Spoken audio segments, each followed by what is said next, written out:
a galope na Argentina, né? Então, se você tá vendo o Austin Powers aqui pela primeira vez, a gente tem que investigar um pouquinho quem é esse cara. E assim, eu recomendo pra todo mundo não fazer muitas perguntas, porque quem procura acha. E assim, eu e a Duda, a gente achou. O que vocês acharam? A gente achou, tá? A gente achou coisas. Então, vamos deixar claro, logo de começo, ele é um fascista, tá, gente? O Javier Milei é um fascista. Ele é parecido com o Bolsonaro, ele é parecido com o Trump, ele é parecido com a Giorgia Meloni. Ele é um... Eu gosto disso, velho. Eu gosto disso. Sabe por quê, velho? Sabe da onde que ele tá tirando isso aí? Isso é uma coisa que é encantador, velho.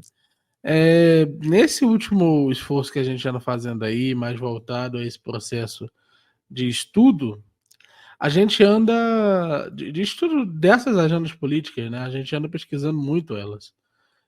A gente descobre algumas coisas sobre isso que são coisas que depois que a gente descobre, a gente entende que as análises desse pessoal, tudo que esse pessoal faz na vida deles, são coisas que, de uma forma ou de outra, são recalchutadas. Esse pessoal está sempre recalchutado.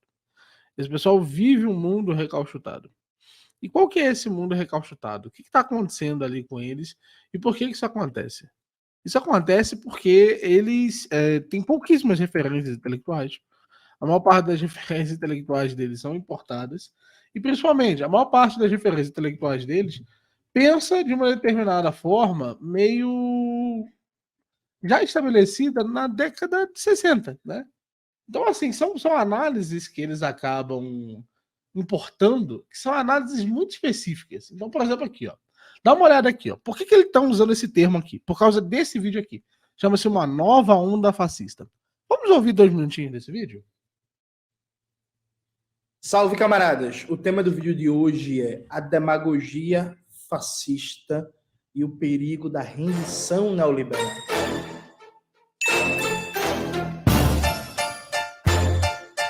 Antes de começar propriamente o tema do vídeo do canal, quero muito agradecer a você que ajuda a manter e melhorar nosso canal a partir do Apoia-se. Seu apoio é fundamental para a gente continuar a bolsa do meio desse escorrer o mundo para a gente continuar o nosso trabalho. Nota, a primeira-ministra da Itália, Giorgia Meloni, anunciou um imposto de 40% sobre lucros extraordinários dos bancos, né? Escorreu o mundo, está sendo notícia em vários locais e tal, em várias páginas, jornais de economia.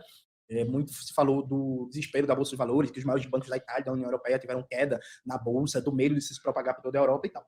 E o governo da Giorgia Meloni é um governo de extrema-direita neofascista, né? A Giorgia Meloni é uma figura neofascista.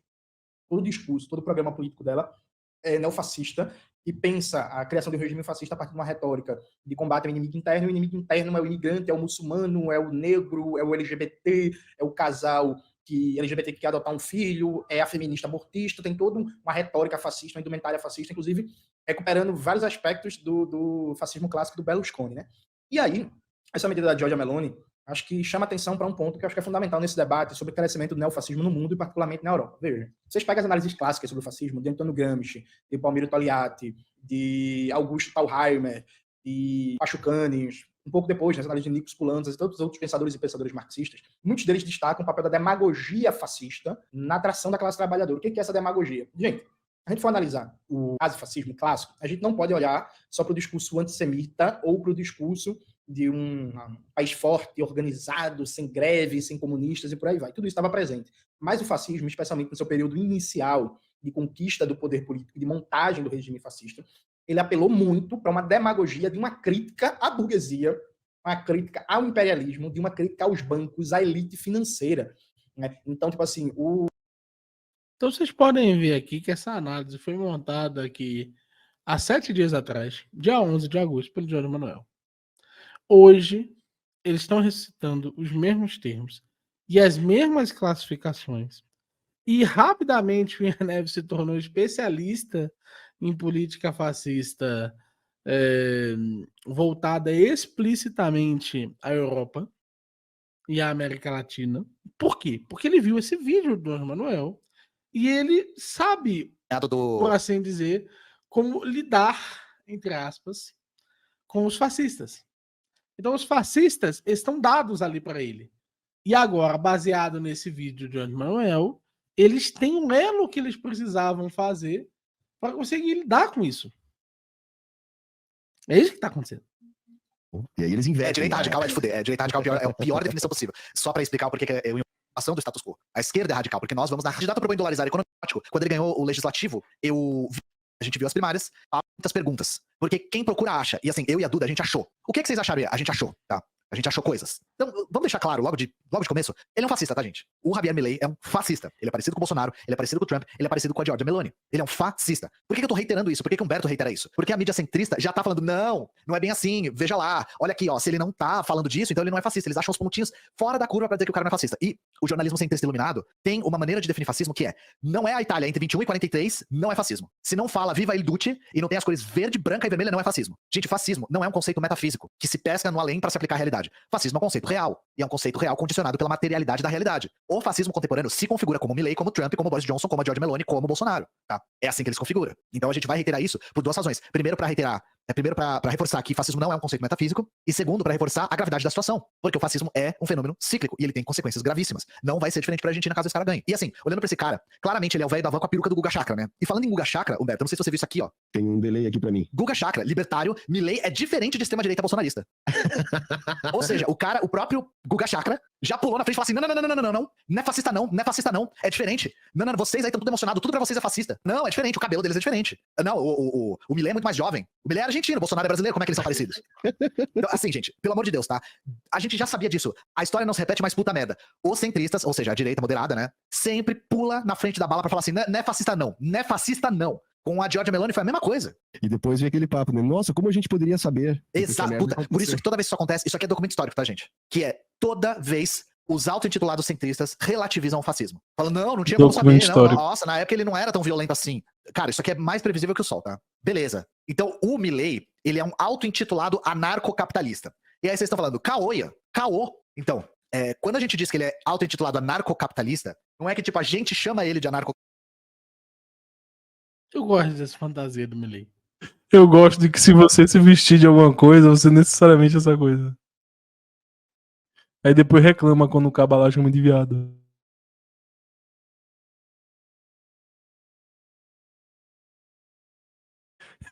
Justo. Depois ele reclama do cara da Jovem Pan, falou que ele queima muito o anel. Aí depois reclama. Não só não. Tá me julgando só porque eu tenho cabelo longo. Aí tá o Milei de fantasia, aí ele é cap. Aí o menino ali não pode dar uma sentada, não, uma envergada nos outros, não. Ser empenado pelos cabas, não. O capitalista. Porque ele tem um papo anarcocapitalista. Não, o cara é Paulo Cogos das ideias, assim. O cara, ele foi vestido de Capitão ANCAP. Sei lá que lugar é esse, mas ele tirou foto com um monte de gente. Quando eu vi essa foto pela primeira vez, eu achei que era montagem. Mas é isso, é como se o Paulo Cogos tivesse ganhado as primárias na Argentina, tá? É esse o nível. E a semelhança com o Paulo Cogos são muito profundas, inclusive. Ancapitão. Caralho, eu não tinha pensado nisso. Ancapitão, exatamente. E como é que esse cara ganhou as eleições, né? A gente pode dizer que boa parte da causa é o efeito Bolsonaro no super pop. Por quê? Porque esse cara, ele é um economista que era queridinho dos talk shows. Eu vou dar um exemplo aqui. Não importa o que ele tá falando, eu só quero dar um exemplo do formato aqui. Só pra vocês verem. Isso aqui é 4 anos atrás. ¿No le puede pedir una canción para que cante? Digo, a ver, discúlpame, digo, para comprar tiempo, para armar algo en la... Programa talk show aleatório aí, Carna a la Parrilla, um programa argentino aqui. Isso aqui é 4 anos atrás, antes dele ganhar as eleições. Ele era muito... Dá uma olhada depois, pessoal, no Desperta SL do dia 15. No dia 15, o primeiro a colocar a noção dos talk shows foi o Desperta SL do dia 15. Ele disse que, do mesmo jeito que acontecia lá com o Super Pop, todas as situações que de alguma forma envolviam política no país e que envolviam assuntos variados eram de alguma forma noticiados e colocados nesses portais mais específicos de fofoca. E foi ele o primeiro a colocar essa visibilidade, por assim dizer, do Javier Milei em termos disso. Tá? Essa é outra ideia, é outro conceito que não tem nada assim de inovador na análise do Ian Neves, e ele está repetindo uma análise já estabelecida. Do mesmo jeito que o que eles colocam como onda fascista, que é um fenômeno que estaria de alguma forma crescendo em cima das críticas demagógicas, Do mesmo jeito que esse fenômeno é um fenômeno que a análise não vem do Ian Neves, que na verdade, o Ian Neves é, tadinho, só um repetidor de algo que ele não entende, que ele está usando o arcabouço do João Manuel, esse pessoal está usando o arcabouço do Demore, que é um jornalista mais do que decente, e que, de alguma forma, colocou isso como um fator. E sabe qual é a diferença entre o Demore e o Ian Neves? O Demore, ele tem família lá na Argentina, e ele foi para a Argentina. E ele lá atrás, por ocasião da visita dele na Argentina, comentou ele sim do Milei. E falou, pô, tá todo mundo falando do Milei aqui. Primeira coisa que ele fez, quando ele chegou, no dia que ele chegou no Brasil de novo, foi dizer, tá todo mundo falando do Milei aqui. Então, assim, é muito comum a esquerda radical usar essas análises prontas de alguns autores e, de alguma forma, querer explicar o mundo em torno delas. Assim, autores, jornalistas, todo tipo de gente, youtuber, que eles puderem utilizar para fazer análise e substituir realmente a análise que deveria ser feita por essa análise, eles vão fazer. Então, assim, não acreditem em originalidade por parte desse pessoal. Esse pessoal é tudo menos original. As análises deles são tudo menos análises. Beleza? Fico em dúvida com uma coisa. Quê? Fico em dúvida com uma coisa. O quê? O Lula agora está investindo 200 milhões nas redes para reproduzir o que o Milei, o Trump e vários outros personagens fizeram. O Lula apareceu no Podpah, né? Então, daqui a 4 anos, o Ian Neves do futuro pode fazer a mesma leitura? Isso é uma dúvida que eu tenho. Porque, assim, talk show. Para ser fascista, ele tem que ir num talk show. E é essa onda que causa o fascismo. Aí o Lula foi no Podpah, o Haddad e o Silvio Almeida estão começando a aparecer. O Silvio Almeida parou, mas o Silvio Almeida estava aparecendo bastante em programas como esse. O Lula aparecendo no Podpah e o Haddad está cada vez aparecendo mais, inclusive no programa do Reinaldo Azevedo. Aí quer dizer que, na máquina do tempo, se eu fizesse a mesma análise do Ian Neves há 4 anos depois, eu poderia ter a mesma conclusão, né? Então, se eu não posso ter a mesma conclusão, eu preciso ter outras coisas para estabelecer uma análise que não seja por fatos corriqueiros. Porque isso é um fato corriqueiro. O Milei ter ido num talk show não pode ser uma referência para dizer se ele é fascista ou não. Dessa nova onda fascista. Porque no futuro pode ser que é uma nova onda fascista, tais quais, pegando os programas do Lula e tal, e do Haddad e tal, e fazer a mesma análise. Então veja, a análise é tão rabugenta, tão feita nas coxas, porque assim, gente, se em algum momento você está achando que o Ian Neves e o Humberto Matos iam conseguir fazer uma análise da conjectura argentina, sem conseguir fazer uma análise da conjectura primeiramente brasileira, eles não morando na Argentina e não estudando a ferro e fogo, a Argentina, é você achar que qualquer maluco pode falar sobre qualquer coisa. Isso é uma coisa que a gente criticava, por exemplo, no Capsul e em vários outros super especialistas, que todo dia eles eram especialistas em um assunto novo. Então, assim, vocês podem ver que a gente se poupa de falar de diversos assuntos, porque a gente não vai conseguir fazer uma análise, a gente nem tenta muitas vezes fazer uma análise como eles tentam fazer, né? A gente evita fazer alguns vídeos, a gente evita fazer algumas análises, falar algumas coisas. Mas no caso do Milei, o interessante é que nós, de fato, acompanhamos, temos uma noção do Milei, porque nós conversávamos com pessoas que estavam lá atrás, há 3 anos atrás, 4 anos atrás, envolvidos em projetos, em noções políticas, movimentos sociais políticos, em torno do Milei. O Adam Bogado, por exemplo. O Adam Bogado, ele é uma pessoa que observou de perto o crescimento do Milei, porque ele participava de grupos libertários que eram da América Latina. Então, o Adam Bogado falava pra gente sobre o aspecto do Milei, coisas que a gente nem imaginaria, porque a gente não está tão próximo do fato. Porque a gente precisa ter uma noção dos... A gente está falando de política, de voto. Então a gente precisa ter noção das pessoas, para poder saber o que movimenta elas ou não. No Opera Mundi, se vocês forem lá, TV Fórum, ICL, eles tentam fazer uma análise muito mais minuciosa por trás, ao redor do Milei. Então eles vão atacar, um exemplo, atacar o fato da esquerda argentina ter tido um péssimo governo. E a Neves não tocou nesse assunto. O Eneves não botou em conjectura que o cara que está concorrendo contra o Milei hoje, do partido perronista de esquerda, mas à esquerda, é do atual governo e é o ministro da Economia do atual governo que fez a inflação da Argentina chegar no que está hoje. Aí você vê o Caba lá, o ministro da Economia, falando que vai ajeitar a economia e a primeira coisa que vem na cabeça do povo é o quê? Oxe, caralho, por que tu não fez? Tu tava com a tona aí, porra, por que tu não fez logo essa merda? Porque agora deu a doida em tu, agora tu quer ajeitar. Veja que em nenhum momento tá se botando essa questão muito importante, né? Porque o povo argentino tá na Argentina, né? Tá se fudendo, tá se lascando pra comprar as coisas. E aí o Caba vem e nem sequer bota os principais adversários do Milei. Que o principal adversário dele, que é da esquerda do governo, é o ministro da Economia.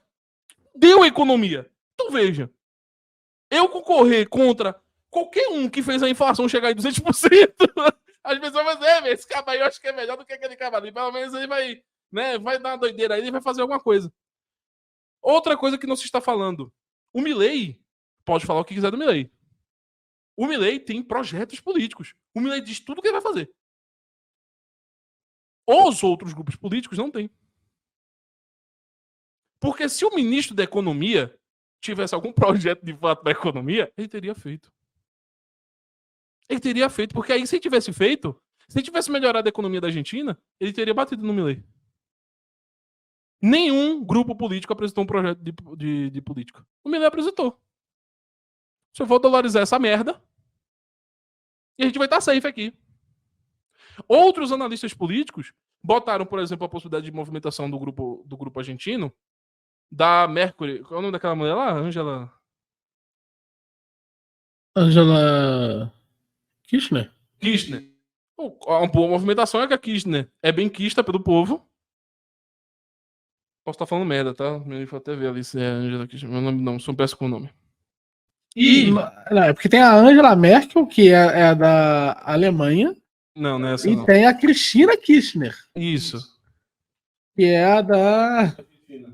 Isso. Pronto, essa daí. Que é a vice-presidente da Argentina.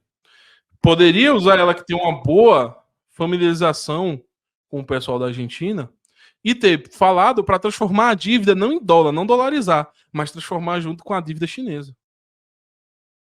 Se juntar com a Dilma para a questão do BRICS. Isso é uma possibilidade de análise. Completamente uma análise possível. Mas aonde Ian Neves está? No cabelo do Caba e ele vestido de ANCAP. Veja diferenças entre as duas coisas.